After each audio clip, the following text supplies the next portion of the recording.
കാന്താരത്തിങ്കൽ രാമ ലക്ഷ്മണ കാണൂ ഒരു കാട് ഒരു വനം കാണൂ ഊഷ്മിൻ കാന്താരേ എന്ന് വിശ്വാമിത്ര മഹർഷി രാമലക്ഷ്മണനോടായിട്ട് ഭംഗിയായിട്ട് പറയണ്ടായി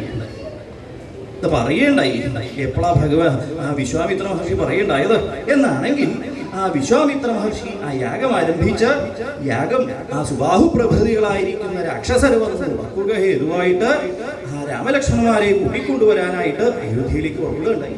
അങ്ങനെ അയോധ്യയിലേക്ക് പുറപ്പെട്ട സമയത്ത് അയോധ്യയിൽ ചെല്ലുകയുണ്ടായി. തന്റെ ആഗ്രഹം ദശരഥനോട് പറയുകയുണ്ടായി. പറഞ്ഞു എന്ന് മാത്രമല്ല, പറഞ്ഞ സമയത്ത് വേഗം ദശരഥൻ രാമലക്ഷ്മണന്മാരെ വിശ്വാമിത്ര മഹർഷിയിടയ്ക്ക് കൂട്ടി മഹർഷി എന്ത് ചെയ്തു? രാമലക്ഷ്മണന്മാരോടുകൂടി അയോധ്യയിൽ നിന്ന് സിദ്ധാശ്രമത്തിലേക്ക് അവിടേക്ക് പുറപ്പെട്ടു എന്ന് മാത്രമല്ല, ഓരോരോ പ്രദേശങ്ങളെ അതിക്രമിച്ച് സരയൂ നദിയുടെ തീരത്ത് അവിടെ എത്തി. അങ്ങനെ എത്തിയ സമയത്ത് അതിബല തുടങ്ങിയിരിക്കുന്ന മന്ത്രങ്ങൾ അവർക്കായിട്ട് ഉപദേശിച്ചു. ആ 2 മന്ത്രങ്ങൾ ഉപദേശിച്ചോടുകൂടി ദാഹവും വിശപ്പും അതില്ലാതെ ഉണ്ടായി. പിന്നെയും അവിടുന്ന് ഓരോരോ പ്രദേശങ്ങളെ അതിക്രമിക്കുകയുണ്ടായി. ഓരോ പ്രദേശത്ത് പോകുമ്പോഴും വിശ്വാമിത്ര മഹർഷി രാമലക്ഷ്മണന്മാർക്കായിട്ട് ആ പ്രദേശത്തിന്റെ കഥ വളരെ ഭംഗിയായിട്ട് പറഞ്ഞു കൊടുക്കുകയുണ്ടായി. ഇങ്ങനെ ഓരോരോ പ്രദേശങ്ങൾ അതിക്രമിച്ചു എന്ന് മാത്രമല്ല, പിന്നെ അംഗദേശമാണ് അവിടെ എത്തുണ്ടായത്. അംഗദേശത്തിന്റെ ഒരു കഥ പറഞ്ഞു കൊടുക്കുകയുണ്ടായി. പിന്നെ അവിടെ നിന്ന് പുറപ്പെട്ടു എന്ന് മാത്രമല്ല, സരയൂ നദി അതിക്രമിച്ചു. മലതം, രൂഷം എന്നീ പേരോടുകൂടിയിരിക്കുന്ന ജനപദങ്ങളിൽ അവിടെ എത്തുണ്ടായി. മലതകരൂഷ മക്കളായിരിക്കുന്ന ജനപദങ്ങളുടെ കഥ പറയുകയുണ്ടായി. പിന്നെ 3 പേരും അവിടെ നിന്ന് പുറപ്പെട്ടു എന്ന് മാത്രമല്ല, അവിടെ നിന്ന് പുറപ്പെട്ടപ്പോ വിശ്വാമിത്ര മഹർഷി രാമനോടും ലക്ഷ്മണനോടും അങ്ങനെ പറഞ്ഞു, രാമ ലക്ഷ്മണ കാണു ഊഷ്മിൻ കാന്താരേ, കാട് കണ്ടു രാമ കാണു.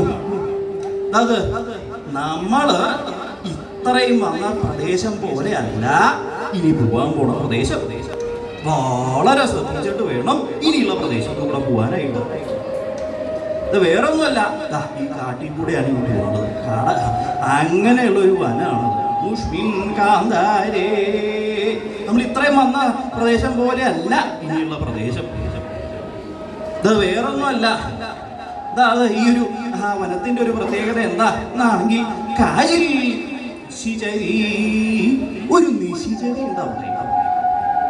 ഒരു രാക്ഷസി അവിടെ വസിക്കുന്നുണ്ട്. പക്ഷേ കാടാവുമ്പോ രാക്ഷസന്മാരുണ്ടാവും, രാക്ഷസികളുണ്ടാവും, ദുഷ്ടമൃഗങ്ങളുണ്ടാവും, ഇതൊക്കെ ഉണ്ടാവും. പക്ഷേ ഇപ്പൊ അത്ര പ്രത്യേകിച്ച് പറയേണ്ട ആവശ്യമുണ്ടോ? ലക്ഷ്മണ രാമ, വേറൊന്നുമല്ല അത് പ്രത്യേകിച്ച് പറയണ്ടായത്. വേറൊന്നുമല്ല, അവളുടെ ഒരു രൂപവും അവള് കുറച്ചൊരു പ്രത്യേകത ഉള്ളവളാണ്. അവള് എന്താ അവളുടെ ഒരു പ്രത്യേകത എന്നാണെങ്കിൽ, സമസ്താൻ സത്വഖാൻ കബളയതി, സമസ്തങ്ങളായിരിക്കുന്ന സത്വഖങ്ങളെയും കബളനം ചെയ്യോളൂ.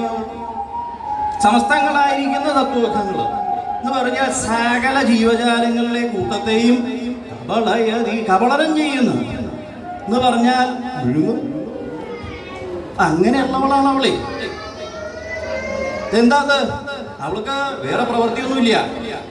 ഏത് ജീവജാല മുമ്പിൽ കൂടെ പോയാലും അതെ, അവളതെങ്ങനെ ഇവളെ വേണ്ടി പിടിക്കും, വിഴുങ്ങും. സ്വതവേ സാധാരണഗതിക്ക് ഭക്ഷിക്കണേന് ഒരു കണക്കൊക്കെ ഉണ്ട് അല്ലേ? ഇന്നതേ കഴിക്കാവൂ, ഇന്നതിനെ കഴിക്കാൻ പാടില്ല, അങ്ങനെയൊക്കെ ഉണ്ട്. അല്ലാണ്ട് എല്ലാത്തിനെയും കഴിക്കുക അങ്ങനെ സ്വതവേ പതിവില്ല.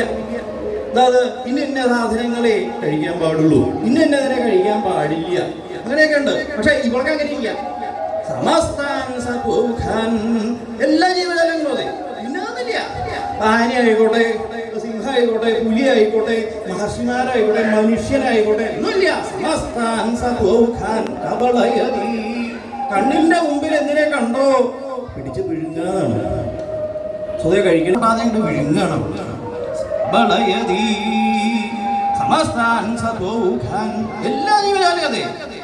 എങ്ങനെയുള്ളത് എന്നാണെങ്കിൽ ദൃക്പഥഗതാൻ സമസ്താൻ സർവമുഖാൻ ദൃക്പഥഗതങ്ങളായിരിക്കുന്ന ആ ജീവജാലങ്ങൾ കണ്ണിന്റെ മുമ്പിൽ കണ്ടാൽ അപ്പ പിടിക്കും.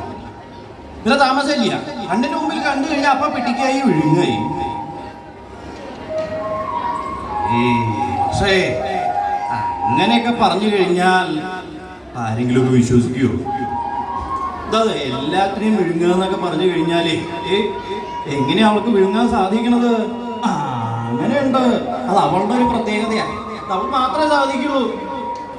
അത് വേറെ ഒന്നുമല്ല. അവൾ എങ്ങനെയാ? വിവൃതവദനയാണ് അവള്. വിവൃതമായിരിക്കുന്ന വദനത്തോട് കൂടിയിട്ടുള്ള അവള് എന്ന് പറഞ്ഞാൽ വലിയ മുഖമാണ്. സാധാരണ പോലെയുള്ള ആളുകളുടെ ഒരു മുഖമല്ല, നല്ല വലിയ മുഖ. വലിയ മുഖം ഉണ്ടെങ്കിലും അങ്ങനെ വിഴുങ്ങാനായിട്ട് സാധിക്കുമോ? വലിയ മുഖം ഉണ്ടെന്ന് പറഞ്ഞു കഴിഞ്ഞാൽ ആനയെ കിട്ടി വിഴുങ്ങാൻ സാധിക്കുമോ? എന്നാണെങ്കിൽ സാധാരണ ആളുകൾക്ക് സാധിക്കില്ല, പക്ഷെ ഇവൾക്ക് സാധിക്കും. എന്താ കാരണം? വലിയ മുഖമാവുമ്പോ മുഖത്തുള്ള എല്ലാ അംഗങ്ങളും വലുതാവില്ല. നല്ല വലിയ മുഖമാണെങ്കിൽ നല്ല വലിയ രണ്ട് കണ്ണായിരിക്കും, വലിയൊരു മൂക്കുണ്ടാവും, നല്ല വലിയ ചെവിയായിരിക്കും, അതുപോലെ തന്നെ നല്ല വലിയ വായുണ്ടാവും. അങ്ങനെയാണല്ലോ. അല്ലാതെ വലിയ മുഖം ചെറിയ രണ്ട് കണ്ണ് അങ്ങനെ ഉണ്ടാവില്ല. വലിയ മുഖമാണെങ്കിൽ വലിയ കണ്ണും ഉണ്ടാവും. ഇവളുടെ എങ്ങനെയാ അവസ്ഥ? നല്ല വലിയ വായ. അതുകൊണ്ട് തന്നെ ഏത് ജീവജാലം അതിൽ കൂടെ പോയാലും അപ്പ പിടിക്കായി വീഴുകയായി. പക്ഷേ ഇങ്ങനെയൊക്കെ പറഞ്ഞു കഴിഞ്ഞാൽ കൃത്യമായിട്ടൊക്കെ പറയുന്നുണ്ട് അവൾ അങ്ങനെയാണ്